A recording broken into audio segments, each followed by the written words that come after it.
அனைவருக்கும் இனிய வணக்கம்.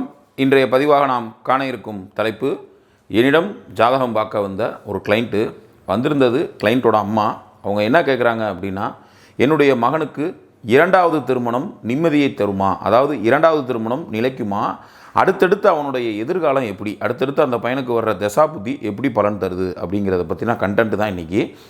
ரெண்டாம் திருமணம் நிலைக்குமா அப்படின்னா, ஸ்க்ரீனில் வர்ற இந்த ஜாதகத்தை பாருங்கள். இவர் பிறந்திருக்கிறது 26 செப்டம்பர் 1987 மதியம் 3 மணி பிறந்திருக்கிறார். இவர் பிறந்திருக்கிறது மதுரையில். இவரோட லக்னம் மகர லக்னத்தில் பிறந்திருக்கிறார். ராசி துலா ராசி, சுவாதி நட்சத்திரம். லக்னத்துக்கு 4ஆம் இடத்துல குரு பகவான் வக்ரகதியில் 3 டிகிரியில் இருக்கிறார். 3ஆம் இடத்துல ராகு பகவான் 8 டிகிரியில் இருக்கிறார். 9ஆம் இடத்துல கேது 8 டிகிரியில் இருக்கிறார். அதே நேரத்தில் 9ஆம் இடத்துல சூரியன் 9 டிகிரியில் இருக்கிறார். சுக்கிரன் நீசமாகி 18 பாகையில் இருக்கிறார். 10ஆம் இடத்துல பார்த்தீங்கன்னா புதன் பகவான் 3 டிகிரிலையும், சந்திர பகவான் 18 டிகிரிலையும் இருக்காங்க. அதே நேரத்தில் சனி பகவான் 11ஆம் இடத்துல 22 பாகையிலையும், 8ஆம் இடத்துல செவ்வாய் பகவான் 28 பாகையிலையும் இருக்காங்க. நான் ஏன் இந்த பாகை கணக்கை சொல்கிறேன் அப்படின்னு பார்த்தீங்கன்னா, மேலோட்டமாக பார்த்தா இந்த ஜாதத்தில் சிம்மத்தில் இருக்கிற செவ்வாயை 4ஆம் இடத்துல மேஷத்தில் இருக்கிற வக்ர குரு பார்க்குற மாதிரி இருக்கும். ஆனால் குரு பகவான் 3 டிகிரியில் இருக்கிறார். அங்கே செவ்வாய் பாருங்கள் 28 டிகிரிக்கு போயிட்டார். அப்போ 25 டிகிரி விலகி தான் இருக்கிறார் அங்கே செவ்வாய். அப்போ குருவினுடைய அந்த கதிர்வீச்சு, குருவினுடைய அந்த பார்வை அவ்வளோ வலுவாக இருக்காது. ஏன்னா விலகிடுச்சு. செவ்வாய் 28 பாகையிலையும், குரு இங்கே 3 டிகிரியில் உட்காந்து பார்க்கும்போது அந்த பார்வை திறன் அவ்வளவு வலுவாக இருக்காது. ஆனால் சனி பாருங்கள், சனி 22 டிகிரியில் உட்காந்து தன் 10ஆம் பார்வையாக செவ்வாயை வலுவாக பார்க்கும். அதே போல் செவ்வாயும் சனியை பார்க்கும். அங்கே செவ்வாய் சனி பார்வை தான் வலுவாக இருக்குது. சரிங்களா?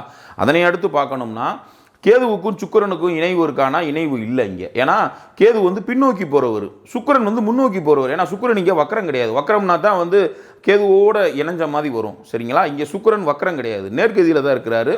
ரெண்டாவது பார்த்தீங்கன்னா, சுக்கிரன் நீச்சமானாலும் பரிவர்த்தனையில் ஸ்தானபலம் அடைகிறாங்க. சரிங்களா? சுக்கிரன் நீச்சமாகி பரிவர்த்தனையின் மூலமாக ஸ்தானபலத்துக்கு வர்றாரு. சுக்கிரன் 10ஆம் இடத்துக்கும் புதன் 9ஆம் இடத்துக்கும் ஸ்ட்ராங்காக ஆட்சி உச்சத்துக்கு போகிறதுனால இங்கே நீச்சபங்க ராஜயோகம் வேறு. இதில் எல்லாத்துக்கும் ஒரு கேள்வி வரும்.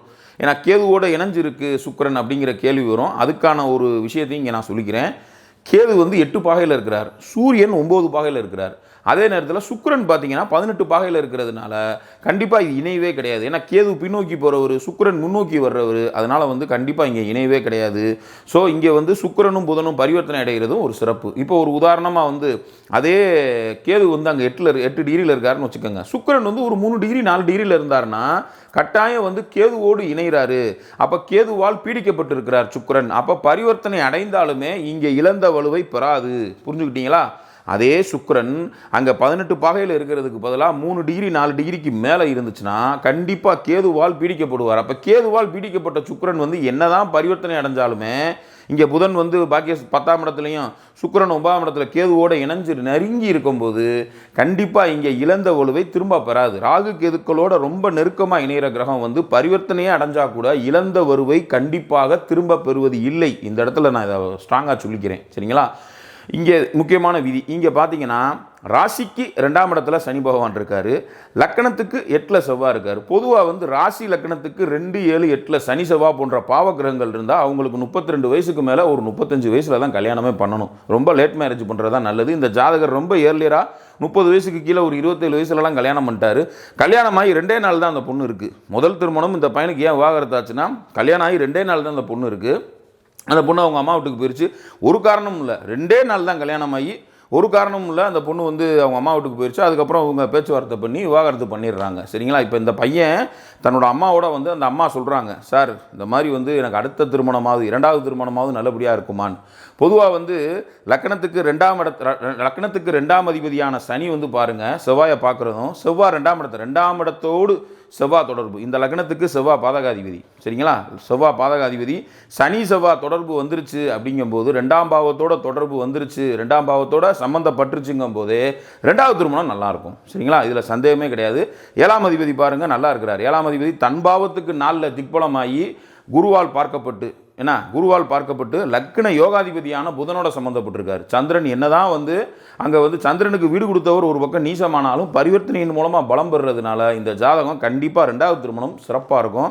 அதில் இந்த பையனுக்கு கிட்டத்தட்ட வந்து 19 வயசுக்கு மேலே 38 வயசு வரையும் இந்த பையனுக்கு வந்து சனி திசை. சனி பாதகஸ்தானத்தில் பாதகாதிபதியின் பார்வையை வாங்குறதுனால பாதகத்தை பண்ணணும். ஜாதகருக்கு மன காயங்களை கொடுத்துருச்சு, பாதகத்தை பண்ணிருச்சு.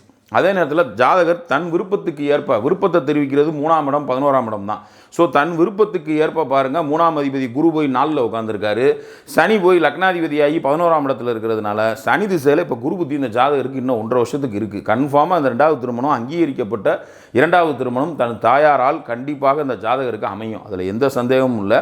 அதே போல் இவருக்கு முதல் திருமணமே வந்து பிரேக் ஆகாமல் நல்லபடியாக திருமணமாக இருக்கணும்னா திருமண பொருத்தம் பார்க்கும்போது இந்த மாதிரி லக்னத்துக்கு 2ஆம் இடம், அதே போல் 8ஆம் இடத்துல செவ்வாய், லக்னத்துக்கு 8ஆம் இடத்துல செவ்வாய் உட்காந்து 2ஆம் இடத்தை பார்க்குறது, ராசிக்கு 2ல் சனி, லக்னத்துக்கு 8ல் செவ்வாய், ராசிக்கு 2ல் சனி, லக்னத்துக்கு 8ல் செவ்வாய், 2 பேர்த்துக்கும் ஒருத்தருக்கு ஒருத்தர் தொடர்பு வந்து அந்த சனியே தசை நடத்தும் போது இவங்களுக்கு திருமண பொருத்தம் பார்க்கும்போது ஃபஸ்ட்டு திருமணம் பார்க்கும்போதே இவங்க திருமண பொருத்தம் பார்க்கும்போது கவனமாக பார்த்து இவங்க கல்யாணம் பண்ணியிருந்தாங்கன்னா கண்டிப்பாக 2வது திருமணம் வரையும் கொண்டு போகாமல் முதல் திருமணத்தோடு நிப்பாட்டி இருக்கலாம்.